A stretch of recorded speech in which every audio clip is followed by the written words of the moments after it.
உங்க மகன், உங்க அண்ணன், உங்க தம்பி, உங்க தோழன், உங்க நண்பன், உங்க விஜய் உங்களை தேடி வந்திருக்கிறேன்.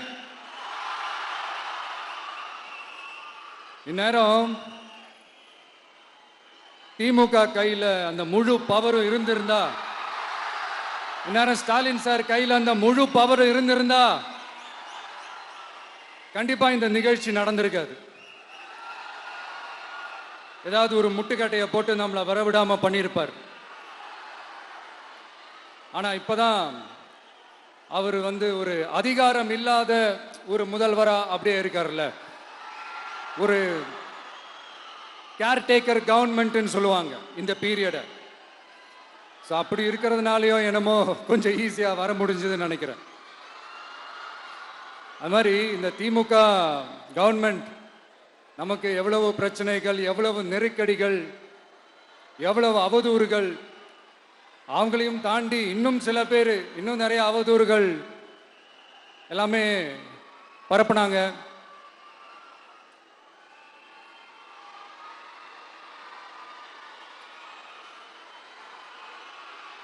இந்த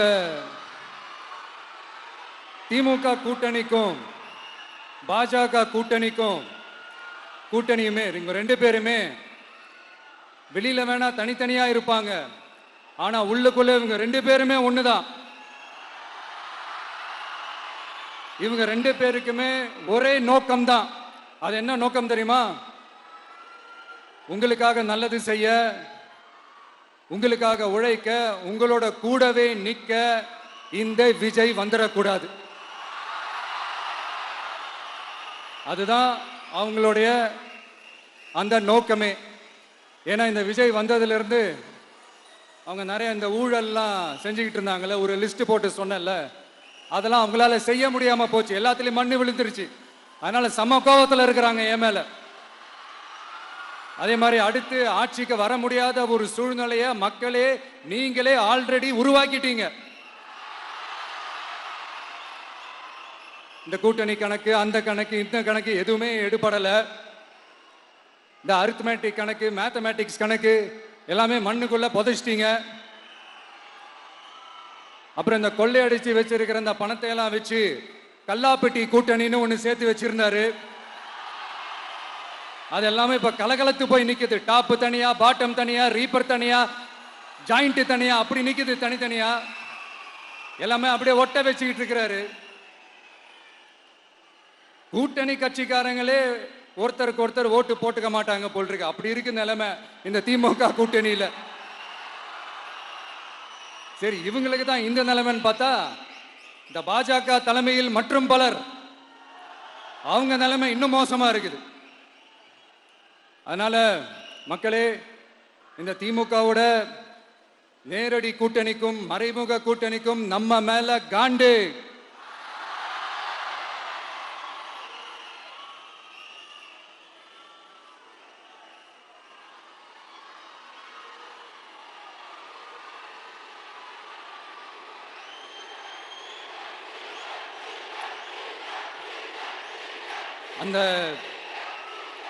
அந்த காண்டுக்கு ஒரு காரணம் என்ன தெரியுமா? அவங்க வீட்டிலேயே, அவங்க குடும்பத்திலேயே விசில் சத்தம் பலமா கேக்குதான்.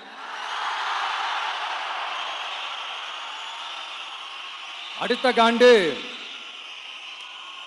அது இந்த சில பல கோடிகளை கொடுத்து நம்ம தமிழ்நாட்டு காங்கிரஸை பையில போட்டுக்கிட்டாங்க. யாரு?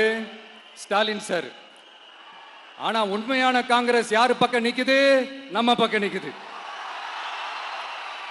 சிறுபான்மை மக்களோட அந்த திமுக சாயம் வெளுத்து போச்சே. இந்த விஜய் என்னடானா மதச்சார்பற்ற கொள்கையோட உண்மையான ஒரு முகமா இருக்கிறானே, இந்த சிறுபான்மை மக்கள் வேற இந்த விஜய் பக்கம் தானே நிக்கிறாங்க அப்படின்ட்டு இந்த திமுகவுக்கும் பாஜகவுக்கும் என் மேல காண்டோ காண்டு. அதுக்காக நாம் என்ன செய்ய முடியும்? இந்த 33 வருஷமா ஒவ்வொரு வீட்டுக்குள்ளேயும் ஒவ்வொரு மனசுக்குள்ளேயும் போறதுக்கு நான் பட்ட பாடு எனக்கு தானே தெரியும். அதனாலதான் நான் முன்னாடியே சொன்ன மாதிரி கட்சி ஆரம்பிச்சுட்டு ஒவ்வொரு வீட்டுக்குள்ளேயும் நான் போல, ஒவ்வொரு வீட்டுக்குள்ளேயும் போனதுக்கு அப்புறம் தான் கட்சியாவே ஆரம்பிச்சிருக்கிறேன்.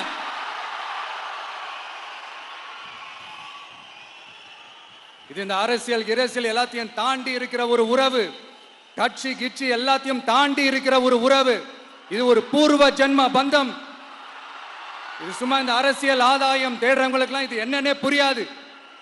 இது மற்றவங்களுக்கு வேணா எலெக்ஷன், ஆனா இந்த விஜய்க்கும் விஜய் கூட நிக்கிறவங்களுக்கும் இது ஒரு இமோஷன். நான் சந்தோஷப்பட்டா மக்கள் சந்தோஷப்படுறாங்க, மக்கள் சந்தோஷப்பட்டா நான் சந்தோஷப்படுறேன். எனக்கு ஒண்ணுனா மக்களுக்கும், மக்களுக்கு ஒண்ணுனா எனக்கும் கண்ணு கலங்கும். எவ்வளவு அவதூறுகள்! கரூர் விஷயத்தை பத்தி ஊருக்கே தெரியும். ஆனா போடு, விஜய் மேல பழிய போடு. என்னடா இவ்வளவு பெரிய ஒரு பழிய தூக்கி விஜய் மேல போட்டாலும் மக்கள் விஜய் கூடவே நிக்கிறாங்க, இது என்னடா அதிசயமா இருக்குது அப்படின்ட்டு அது ட்ரை பண்ணி பார்த்தாங்க. அது மக்கள் கிட்ட எடுபடல. சரி, அடுத்து வேற என்ன பண்ணலாம்? முடக்கு, ஜனநாயகனா முடக்கு.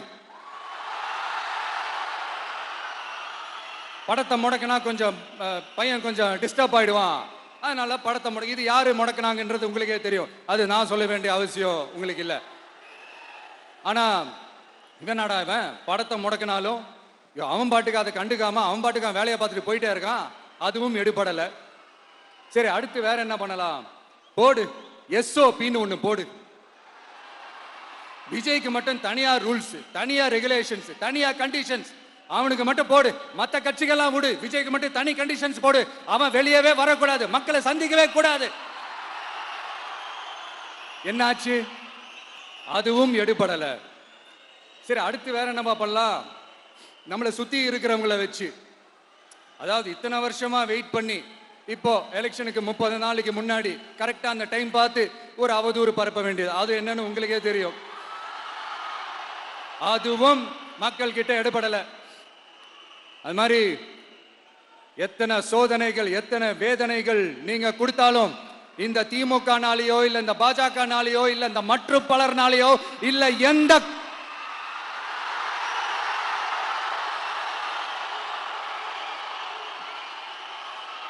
வேற யாராலையும் என்ன மக்கள் கிட்ட இருந்து பிரிக்க முடியாதுன்னு சொல்ல வந்தேன். அதை தான் சொல்ல வந்தேன்.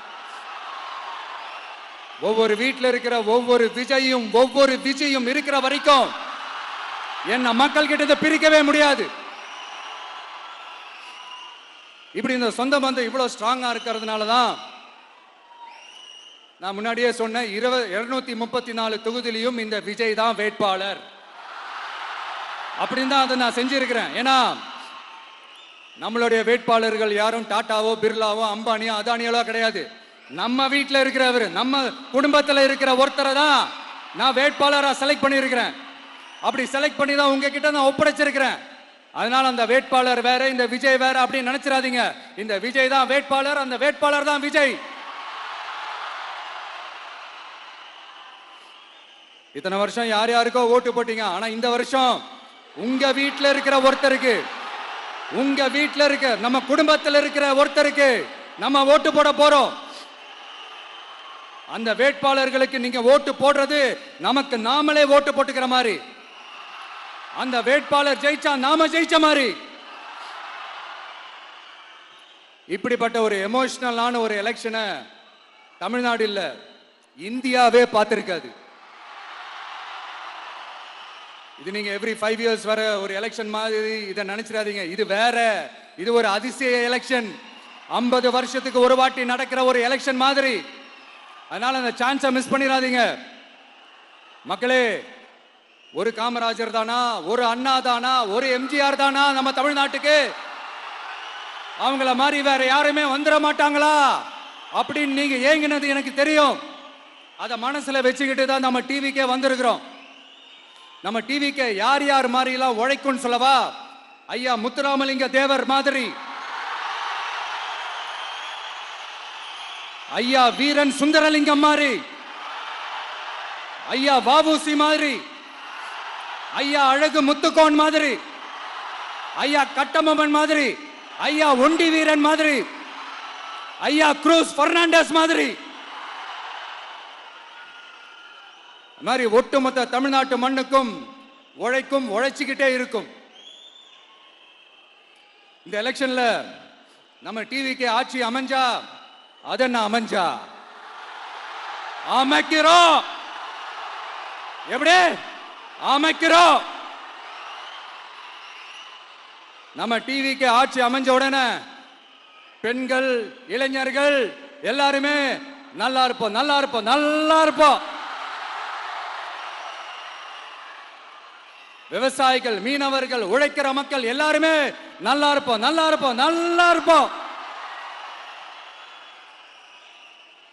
இன்னும் பல வருஷத்துக்கு நம்மளுடைய குடும்பங்கள், நம்மளுடைய சந்ததிகள், நம்மளுடைய தலைமுறைகள் எல்லாருமே நல்லா இருப்போம், நல்லா இருப்போம், நல்லா இருப்போம். அதனாலதான் மீண்டும் மீண்டும் சொல்றேன், வேற யாருக்காவது ஓட்டு போட்டு உங்க ஓட்டை வேஸ்ட் பண்ணிடாதீங்க. அதனாலதான் பார்த்து பார்த்து உங்களுக்கான வாக்குறுதிகளை நாம அதை அறிவிச்சிட்டு இருக்கிறோம். சொல்லாததை, செய்ய முடியாததெல்லாம் சொல்லவே மாட்டோம். அதுல ரொம்ப உறுதியா இருக்கிறோம். சொல்லாததை செய்வோம், அது வேற விஷயம். ஆனா செய்யறத மட்டும் தான் சொல்லுவோம். யங்ஸ்டர்ஸ், விவசாயிகள், மீனவர்கள், இந்த மாதிரி பல திட்டங்கள் இருக்கு, எல்லாத்தையுமே நிறைவேற்றுவோம். இந்த விஜய் அதை சாத்தியமாக்கி காட்டுவான். இதை நான் ஏன் இவ்வளவு ஸ்ட்ராங்கா சொல்றேன் அப்படின்னா, மக்கள் பணத்திலிருந்து ஒரு பைசா கூட தொட வேண்டிய அவசியமே எனக்கு இல்லை. உங்களுக்கு புரியுதுங்களா? உங்களுக்கு மக்களுக்கு தப்பே நடக்காது, தப்பே நடக்க விட மாட்டேன். இப்ப நான் சொன்னல, மக்கள் காசுல இருந்து ஒரு பைசா கூட தொட மாட்டேன்னு. அதை இப்ப ஆண்டுகிட்டு இருக்கிறவங்க, இதுக்கு முன்னாடி ஆண்டவங்க தில்லா சொல்ல முடியுமா? என்னை எதிர்த்துட்டு இருக்கிறவங்களால தில்லா, கட்ஸா, கெத்தா இத சொல்ல முடியுமா? நீங்க ஒழுங்கா ஆட்சி நடத்திருந்தா பெண்கள் பாதுகாப்பு ஏன் இவ்வளவு மோசமா இருக்குது? இளைஞர்களுக்கு ஏன் வேலை வாய்ப்பு இல்லாம போச்சு? போதைப் பொருள் கலாச்சாரம் ஏன் அதிகமா இருக்கு? சட்டம் ஒழுங்கு ஏன் சரியா இல்ல? வன்முறை ஏன் தலைவரிச்சு ஆறுது? இதுக்கு உங்களால பதில் சொல்ல முடியுமா ஸ்டாலின் சார்? பதில் சொல்ல தகுதி இருக்கான்னு தான் கேட்டிருக்கணும். ஆனா கொஞ்சம் நாகரீகம் கருதி அப்படி வேணான்னு பாக்குறேன். 2.5 வயசு குழந்தைய துடிக்க உங்க திமுக நிர்வாகி ஒருத்தன் கொன்னானே, அதுக்கு என்ன பதில் சொல்ல போறீங்க? விளாத்திக்குளம் பக்கத்துல +2 படிக்கிற ஒரு பொண்ணு டாய்லெட் வசதி சரியா இல்லாம ஒரு அவசரத்துக்கு காட்டு பக்கம் போய் ஒதுங்கினாங்களே, என்னாச்சு? இந்த உலகத்தை விட்டே போயிட்டாங்க. அதுக்கு என்ன பதில் சொல்ல போறீங்க? இந்த பிள்ளைங்களை உங்களால திருப்பி கொடுக்க முடியுமா சார்? 5 வருஷமா போலீஸ் டிபார்ட்மெண்ட் கையில வச்சுக்கிட்டு என்ன சார் பண்ணீங்க? பொம்மைகள் மாதிரி வச்சு விளையாடிட்டு இருந்தீங்களா? ஒரு மனசாட்சின்றது வேணாம். நாங்குநேரி பிரச்சனையை பத்தி பேசினா அது போதையில நடந்துச்சான், போதை பொருட்கள்னால அது நடந்துச்சான். பெரிய கண்டுபிடிப்பு, எங்களுக்கு தெரியாது பாரு. அது எங்களுக்கும் தெரியும், உங்களுக்கு தெரியும். கேள்வி அது இல்ல, அதை ஏன் தடுக்கலன்றதுதான் எங்களுடைய கேள்வி. இது மட்டுமா? மணலை திருடுறாங்க, மண்ணை திருடுறாங்க, மலைகளை முழுங்குறாங்க, சட்டவிரோதமா கல்குவாரி நடத்துறாங்க, மணல் மாஃபியா அது ஒரு பக்கம் நடந்துகிட்டு போகுது. இன்னொரு பக்கம் மினிஸ்டர்ஸ் கொள்ளையடிக்கிறாங்க, இன்னொரு பக்கம் குடும்பமா சேர்ந்து கொள்ளையடிக்கிறாங்க. டாஸ்மாக்ல ஊழல், நகராட்சி துறையில ஊழல், இப்படி ஊழல் ஆட்சி முழுக்க ஊழல்லே ஊறி போய் நாரி போய் கிடக்குது. எந்த மூஞ்ச வச்சுக்கிட்டு சார் வந்து ஓட்ட கேட்பீங்க?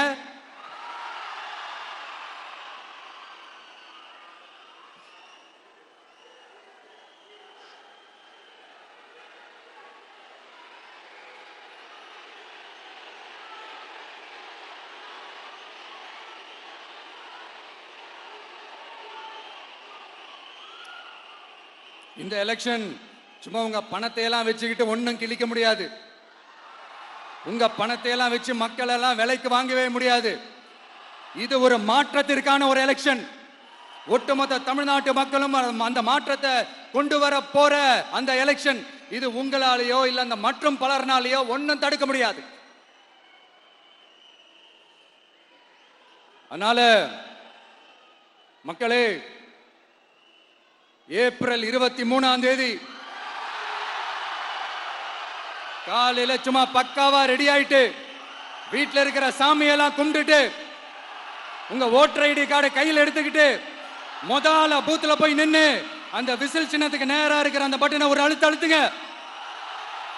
இது ஒரு தலைமுறைக்கான ஒரு தேர்தல், உங்களுக்கான தேர்தல். எப்பேற்பட்ட வசதியான வாழ்க்கையா இருந்தாலும் எல்லாத்தையும் தூக்கி எறிஞ்சிட்டு உங்களுக்காக மட்டுமே வந்திருக்கிறேன். உங்களுக்காக நன்றி கடன் செலுத்துறதுக்காக மட்டுமே வந்திருக்கிறேன். அத்தனை வழிகளையும் தாங்கிக்கிட்டு உங்களுக்காக மட்டுமே வந்திருக்கிறேன். ஒரு நாளும் பொய் சொல்லி உங்களை நான் ஏமாத்தவே மாட்டேன்.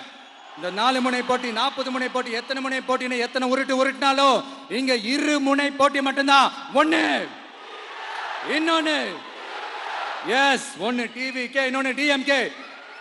மக்கள் விரோத ஆட்சி நடத்துற ஸ்டாலின் சார் வேணுமா? மக்களை நேசிக்கிற உங்க விஜய் வேணுமா? அவ்வளவுதான் இந்த எலெக்ஷன். அதனால உங்க மகனுக்கு, உங்க அண்ணனுக்கு, உங்க தம்பிக்கு, உங்க பிள்ளைக்கு